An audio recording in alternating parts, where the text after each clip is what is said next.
কসবা টিভির পক্ষ থেকে আপনাদেরকে স্বাগতম। শিরোনাম নিয়ে সাথে আছি আমি শারমিন আক্তার। ক্রিকেট খেলার জন্য এখন কসবা রেল স্টেশনের প্ল্যাটফর্ম ভরসার স্থল। তথ্যচিত্রে তানভীর আলম ঢালি।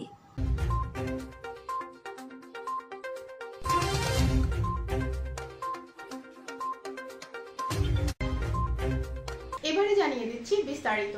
কসবা সদরে বিপুল পরিমাণ মাঠ না থাকায় ছেলেদের ক্রিকেট খেলা এখন কসবা স্টেশনের প্ল্যাটফর্ম ভরসার স্থল হয়ে উঠেছে। কসবা সদরের অনেকখানি খালি জায়গাগুলো পাহাড়ি মাটি দিয়ে ভরাট করে নতুন নতুন বিল্ডিং বানানোর ফলে ছেলেদের ক্রিকেট খেলা এখন কসবা রেল স্টেশনের প্ল্যাটফর্ম ভরসার স্থল হয়ে উঠেছে। এমনই একটি দৃশ্য চোখে পড়েছে।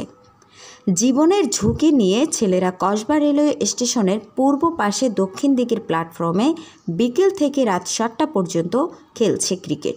গত 8 জুন বিকেল থেকে নজর কেড়েছে অনেকেরই। এ বিষয়ে কসবা রেলওয়ে স্টেশনের কর্তৃপক্ষের কোনো মাথা ব্যথা নেই। একদিকে ট্রেন আসছে, অপর দিকে ক্রিকেট বল ছুটছে।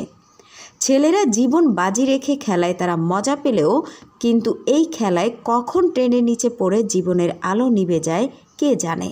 তাই প্রতিটি অভিভাবক সহ স্টেশন মাস্টারের সচেতন থাকতে অনুরোধ করেন স্থানীয়রা।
এতক্ষণ ধরে কসবা টিভির সাথে থাকার জন্য আপনাদেরকে ধন্যবাদ। কসবা টিভিকে লাইক, শেয়ার এবং সাবস্ক্রাইব করে পাশে থাকুন। আল্লাহ হাফেজ।